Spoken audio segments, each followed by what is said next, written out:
Alladzina orang-orang kafaru yang mereka kufur, wasaddu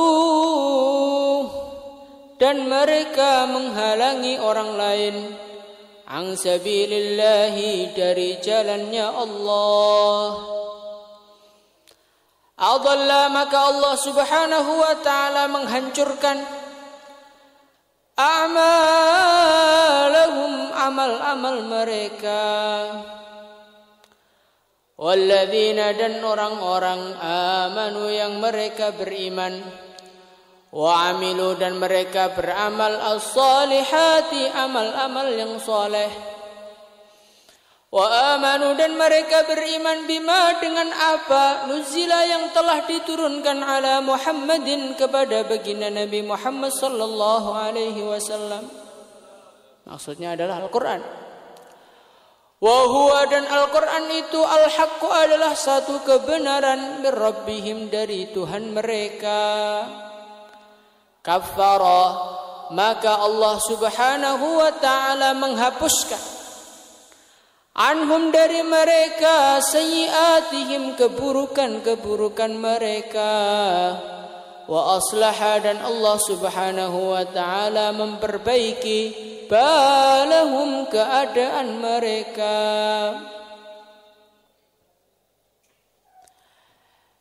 Dzalika yang demikian itu bi annalladzi disebabkan sesungguhnya orang-orang kafaru yang mereka kufur, disebabkan ittaba'u mereka mengikuti al-batila kebatilan, wa annalladzina dan orang-orang amanu yang mereka beriman ittaba'u mereka mengikuti al-haqqa kebenaran min rabbihim dari Tuhan mereka.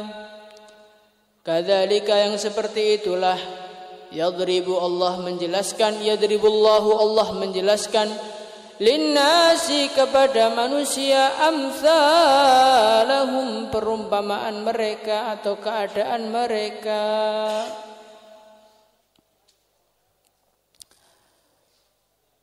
Di dalam ayat ini Allah subhanahu wa ta'ala menceritakan satu hal yang sangat-sangat penting kepada kita. Di dalam ayat ini Allah subhanahu wa ta'ala menjelaskan kepada kita tentang pembagian manusia. Pada hari ini kita ini membagi manusia dengan berbagai macam pembagian. Ada orang yang pintar, ada orang yang bodoh, ada rakyat, ada pejabat, ada orang terhormat, ada orang terhina, dan lain sebagainya. Itulah pembagian kita. Tetapi pada hakikatnya manusia ini hanya terbagi menjadi dua. Siapakah mereka? Yang pertama kali adalah alladzina kafaru wa saddu an sabilillah. Alladzina orang-orang kafaru yang mereka kufur, wa saddu an sabilillah mereka tidak hanya kufur tetapi mereka menghalangi orang-orang untuk beriman kepada Allah. Ini golongan yang pertama. Golongan yang kedua, walladzina amanu wa amilus shalihat, mereka adalah orang-orang yang beriman dan orang-orang yang beramal soleh. Inilah hakikatnya pembagian manusia. Mau manusia itu modelnya kayak apa, pimpinan kayak apa. Kalau enggak iman, ya berarti dia masuk golongan orang-orang kafir. Mau orang itu jeleknya kayak apa, miskinnya kayak apa. Kalau ada iman, ya berarti dia itu masuk golongan orang yang beriman. Kenapa manusia ini hanya terbagi menjadi dua? Karena di akhirat itu tempatnya juga dua. Fariqum fil jannah wa fariqum fis sa'ir. Di dalam ayat ini Allah Subhanahu wa taala membagi manusia ini menjadi dua bagian. Yang satu yaitu orang kafir, yang kedua yaitu orang iman. Di sini ada satu pelajaran ini kan. Maka kita ini bagi manusia ya jadi dua ini aja, nggak usah ditambah-tambahi. Ada Muslim NU, Muslim Muhammadiyah, ada Muslim Syura Alami, ada Muslim Nidumuddin, ada Muslim nggak beraliran, ada Muslim ini dan lain seperti itu. Itu pembagian dari mana? Apakah pembagian seperti itu ada di dalam Al-Quran? Tidak ada. Yang ada ini walladzina amanu wa amilus shalihat. Yang ada ini adalah orang iman dan orang yang amal soleh. Itu lawannya orang kafir. Ya sudah, itu aja. Asalkan dia ini asyhadu an la ilaha illallah wa asyhadu anna muhammadar rasulullah fahuwa minna. Ini harus kita tanamkan dalam hati kita. Karena di Quran itu pembagiannya cuma dua aja. Kalau nggak iman, ya kafir, gitu aja. Maka siapapun yang di dalam hatinya tertulis, tertancap, terukir la ilaha illallah muhammadur rasulullah fahuwa ikhwanuna, maka dia adalah saudara kita. Huwa akhuna, dia adalah saudara kita. Paham kan? Ini penting, ini harus kita tanamkan. Kalau pemahaman seperti ini tidak ada, akhirnya nanti umat itu akan kita pecah belah, akan kita cincang-cincang menjadi bagian-bagian yang tidak jelas. Gak cocok dengan kita, bikinkan golongan sendiri. Gak cocok dengan kita, bikinkan grup sendiri. Akhirnya amanu wa amilus sholih sudah gak ada. Yang ada adalah nama organisasi dia. Yang ada adalah nama kelompok dia. Nah, ketika orang Islam ini dipencar-pencar seperti ini, fatafshalu wa tadhhaba rihukum.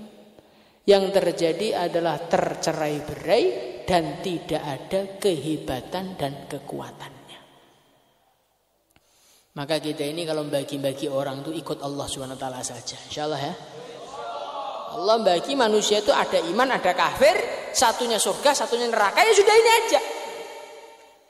Lah yang lucu kita ini al-kuffaru ba'duhum minna wal mu'min laisa minna.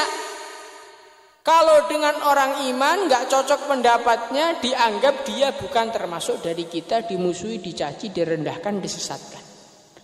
Tapi orang kafir, orang yang gak kenal Allah, orang yang benci kepada Rasulullah, karena dia ngasih duit kita, dia nuruti apa yang kita mau, katanya kita ini bersaudara. Alangkah lucunya kita ini, wahai manusia. Pembagian kita seperti itu, pembagian yang tidak sesuai dengan pembagian Allah dan Rasul. Maka Allah Subhanahu wa taala menceritakan pembagian manusia yang pertama, alladzina kafaru wa saddu an sabilillah, yang kedua alladzina amanu wa amilus shalihat. Bagaimanakah nasib mereka berdua? Nasib mereka berdua yang pertama, ahbata a'malahum, adalla a'malahum. Allah akan menghilangkan, menghancurkan amal-amal mereka. Jadi perbuatannya orang kafir ini terbagi menjadi dua. Ada perbuatan baik dan ada perbuatan buruk. Dua-duanya dihancurkan semua oleh Allah. Perbuatan-perbuatan baik mereka karena tidak disertai dengan iman, karena tidak disertai dengan ikhlas, karena tidak disertai dengan taqarrub ilallah subhanahu wa ta'ala, fa'amaluhum katturab, maka amal mereka seperti debu yang ketika datang hujan hilang semua tanpa tersisa. Sebagaimana yang diceritakan dalam Al-Quran, fatarakahu salda. Mereka itu amal mereka seperti debu yang diletakkan di atas batu, hujan datang, wus, hilang, nggak ada nilainya sama sekali. Jadi orang kafir itu sebaik apapun mereka, infak, ratusan miliar, kalau perlu ratusan triliun pun tidak ada pahalanya di sisi Allah. Karena apa? Karena mereka ini tidak beriman kepada Allah. Pak, itu saya lihat orang kafir itu lebih baik daripada orang beriman. Iya. Walaupun dia infaknya lebih baik, lebih ini, nggak ada iman, ya nggak ada nilainya. Contohnya, gampangan saja, kita ini masuk di perpustakaan sebuah sekolahan. Maka semua buku yang di situ kita baca, semua soal-soal imtihan yang di situ kita kerjakan, dan benar semua. Apakah kita akan mendapatkan ijazah?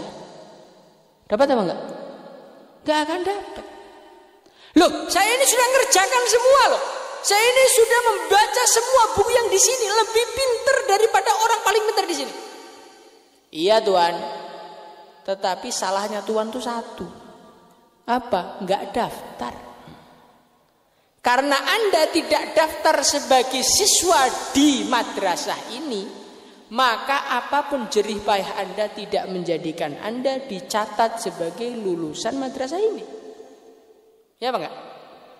Lah begitu juga orang kafir itu tidak mencatatkan namanya dalam golongan-golongan orang iman. Maka walaupun menginfakkan seluruh hartanya, ya tidak ada nilainya di sisi Allah. Nah di situ. Jadi amalan-amalan orang kafir itu kebaikannya nggak ada nilainya. Keburukan-keburukan yang mereka rencanakan pun semuanya akhirnya gagal. Orang-orang kafir mereka membuat tipu daya untuk menghancurkan orang iman.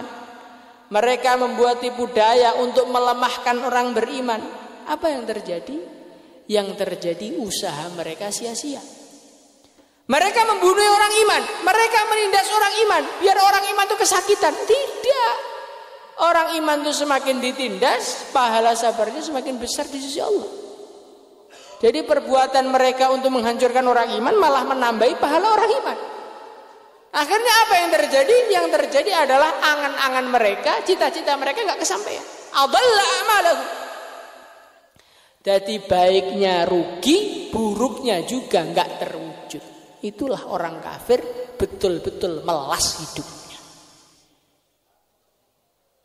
Kemudian orang yang kedua, walladzina amanu wa 'amilus shalihat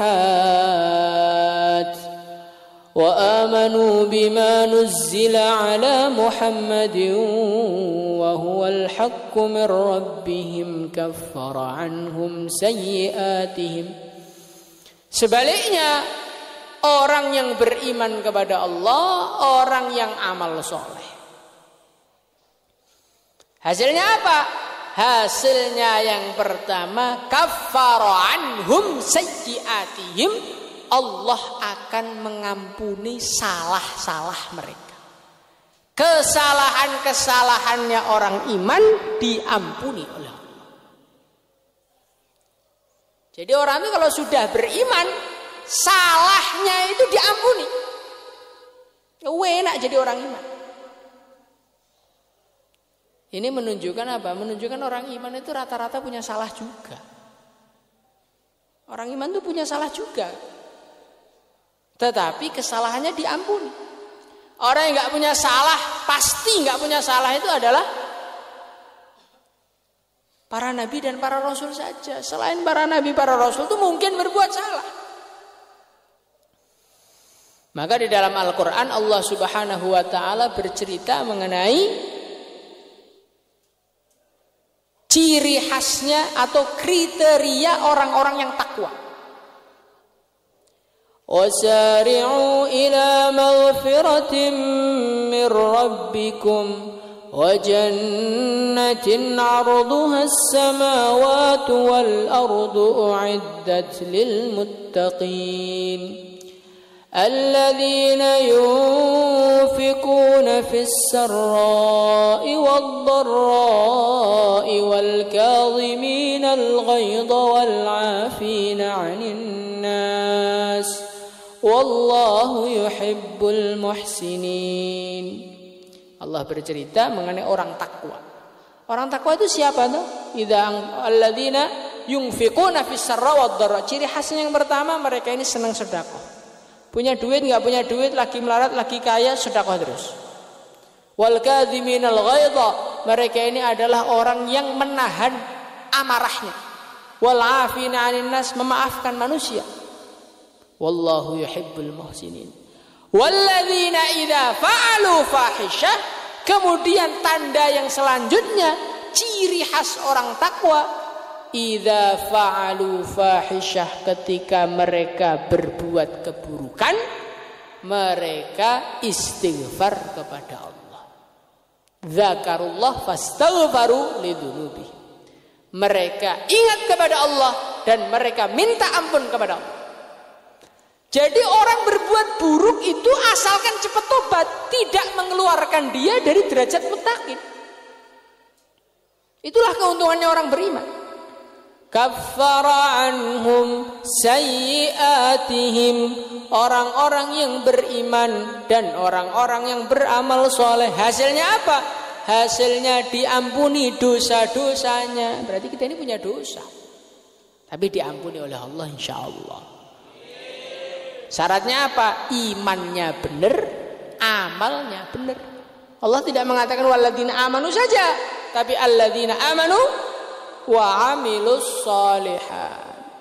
Amilu, mereka beramal, as-shalihat kalau menurut kiai dulu artinya shalihat itu adalah amal-amal yang sesuai dengan keimanan dia.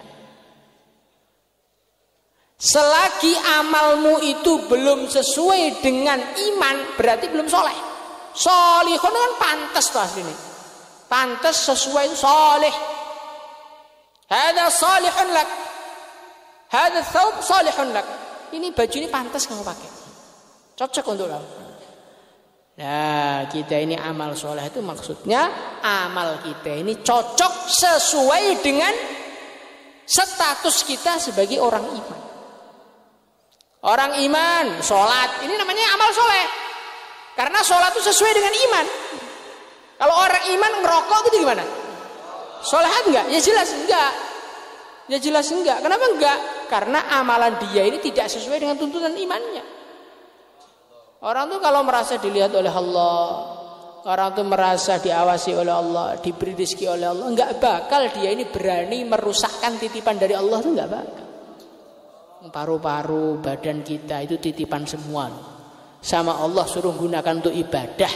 At-tanafus biduni ghaflah, biar kita ini napas tanpa lalai kepada Allah, ingat terus kepada Allah. Lah kok malah paru-paru yang bersih di fogging, dimasuki asap. Bagaimana itu? Soleh enggak? Tidak. Maka yang dijanjikan oleh Allah kafara anhum sayyi'atihim, ini orang-orang yang iman dan amal soleh. Maka kita ini usaha bagaimana menyesuaikan amal kita dengan iman kita. Insyaallah ya. Wa aslaha balahum, dan Allah Subhanahu wa taala memperbaiki keadaan mereka. Jadi orang itu kalau iman kepada Allah itu tambah hari keadaannya semakin baik, semakin baik, semakin baik. Hatinya semakin baik, keluarganya semakin baik, teman-temannya semakin baik, keadaannya semakin baik. Itulah kalau iman itu betul-betul wujud dalam kehidupan kita. Contohnya kita lihat keadaannya baginda Nabi. Di kota Mekah diusir, dimarahi. Tapi taskilan tambah terus kan? Tambah. Kemudian pindah ke Madinah, tambah baik. Puncaknya 124.000 menjadi taskilan baginda Nabi. Coba dakwah 23 tahun, taskilannya 124.000. Coba kita pikir. Itu yang hadir di Haji Wada saja. Itu yang hadir di Haji Wada. Lah yang nggak datang karena uzur lebih banyak lagi. Kalau ceritanya Pak B dalam bayan itu, awal-awalnya orang-orang di Madinah itu adalah 1.500. Kerja 10 tahun jadi 124.000 orang atau 100.000 orang menurut Imam Syafi'i. Jadi keadaan orang iman itu semakin hari semakin baik. Kok kita ini semakin hari semakin buruk? Berarti imannya nggak benar. Kita mondok kelas 1 soft awal, kelas 2 soft 2, kelas 3 soft 3, kelas 4 soft 4, kelas 5 soft 5, kelas daurah soft paling belakang, kelas tahsus softnya nggak ada. Nah, ini berarti tidak sesuai ini. Allah sudah menjanjikan kok, orang yang beriman itu keadaannya akan diperbaiki oleh Allah kok. Keadaan kita ini memburuk, berarti iman kita ini memburuk. Begitu. Itu kaidahnya seperti itu. Bagaimana coba kita renungi. Kemudian Allah berfirman, "Dzalika bi annal ladzina kafaru taba'ul batil wa annal ladzina taba'ul haqqo min rabbihim." Kenapa ini semua terjadi?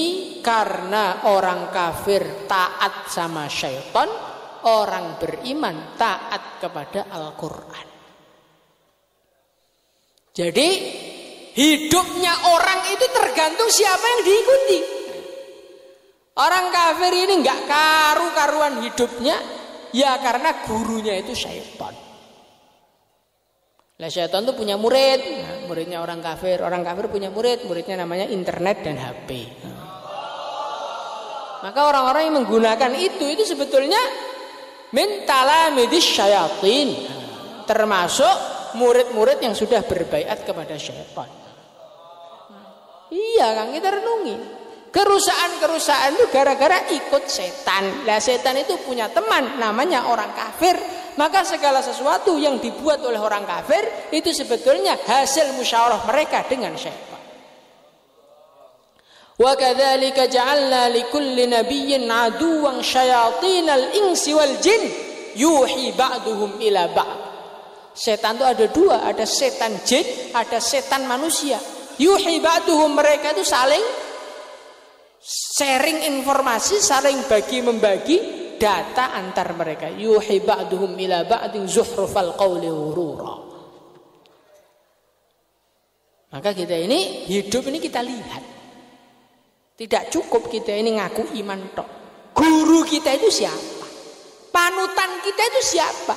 Yang kita jadikan pedoman dalam hidup itu siapa? Tanyakan kepada diri kita. Kadang-kadang kita ini beriman tapi kiblatnya ke Amerika.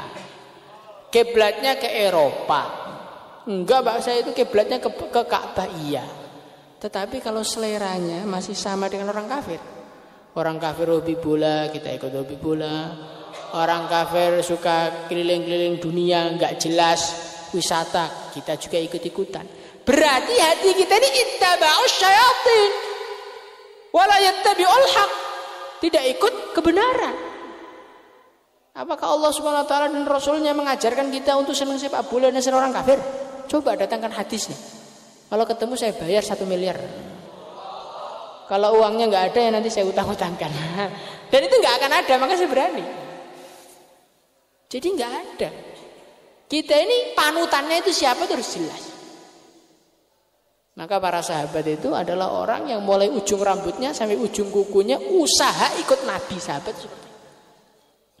Sampai suatu ketika ada seorang sahabat, dia ini diundang ke tempat makannya seorang pejabat begitu.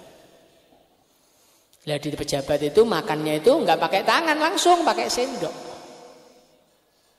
Maka sahabat itu ngambil langsung pakai tangan gitu aja.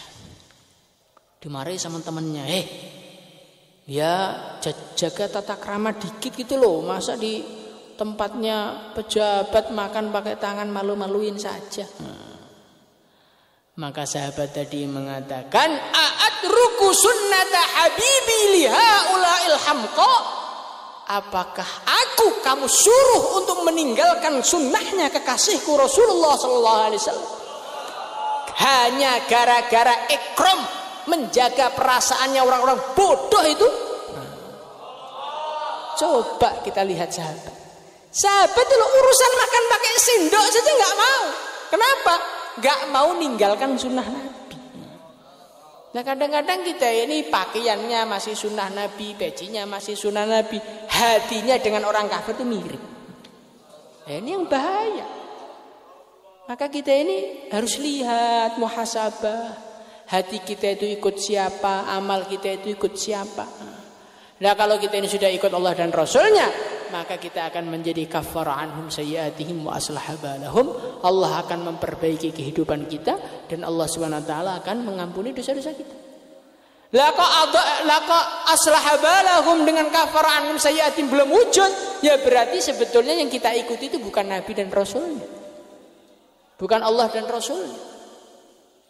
Maka bagaimana kita ini usaha perbaikan hari demi hari supaya menjadi orang-orang dimaafkan kesalahannya dan diperbaiki keadaannya oleh Allah. Insyaallah ya. Salatullah